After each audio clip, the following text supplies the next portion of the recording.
আল্লাহর দিকে তাকে শেভ করিয়েন না। দেখেন এটা অনেক কিছু না, এমন না যে শেভ করলে আপনি একবারে কাফের হয়ে গেছেন, মুশরিক হয়ে গেছেন, এমন না। কিন্তু আপনার লজ্জা থাকা উচিত।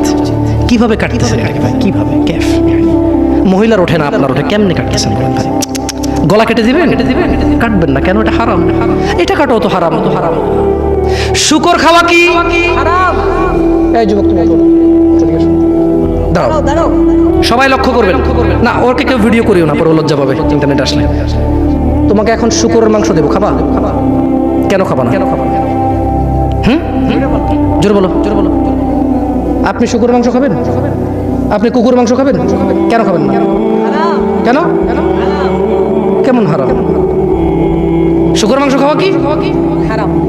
এই এখানে তাহলে আর বলছি না, কেউ কি রাজি হবে তার বোনের সাথে জানা করতে? কেন? কেন? কেন? কেন? তো নামাজ না পড়া কি? শুকরের মাংস খাচ্ছ না হারাম দেখে নামাজ ছেড়ে দিচ্ছ, তো ছোট তো হারাম। তার মানে তোমার যদি স্বাদ লাগতো, তোমার বাপ মা যদি শুকরের মাংস খাইতো, তুমিও খাইতা, হারাম আর বাস্তা না।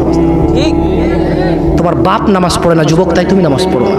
তোমার বাপে ভাত খায় তাই তুমি ভাত খাও, পাকিস্তানের রুটি খায় তাই ওরা রুটি খায়, চাইনিজরা এভাবে লাঠি দিয়ে খায়, ওরা লাঠি দিয়ে খায়। শোনো, তুমি বলতে চাচ্ছ তুমি শুকর খাও না কারণ এটা হারাম, তুমি মিথ্যু, তুমি একটা চরম মিথ্যাবাদী ধোঁকাবাজ।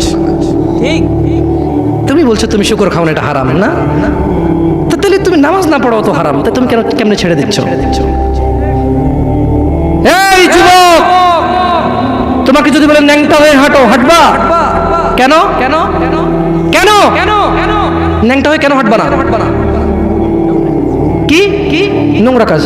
নামাজ পড়ো না, তোমার শরম লাগে না? শুকরের মদ কি রাস্তায় হেঁটে মদ খেতে পারবে? কার সাহস আছে? এখানে সাহসের অভাব নেই, বাপরে বাপ, এই কথা বলে আবার কারো সাহস জায়গায় দিতে চাই না। তবে অনেকেই চাইবে না, অনেকেই। কেন শরম? কেন? কেন? কারণ কেউ যদি রাস্তা দিয়ে হেঁটে হেঁটে মদ খায়, ওর সাথে কেউ মেয়ে বিয়ে দিবে? কেউ? আপনি রাজি হবেন? রাস্তায় ভাবে মদের বটল নিয়ে হাতে হাতে মদ খায়, এর কাছে মেয়ে বিয়ে দিবেন? কেন? কেন? এটা নির্লজ্জ লোক, মদ হেঁটে হেঁটে খায় ওপেনে। এই ছেলেটাই কিন্তু ওপেনে নামাজ পড়ে না, আপনি মেয়ে বিয়ে দিচ্ছেন। ঠিক, আপনি নাকি ধার্মিক। হ্যাঁ, চিটিং মেশিন। আল্লাহ, আমি আপনাকে বদনাম করতে আসিনি, কিন্তু আপনি মিথ্যুক, এটা বুঝে নেন।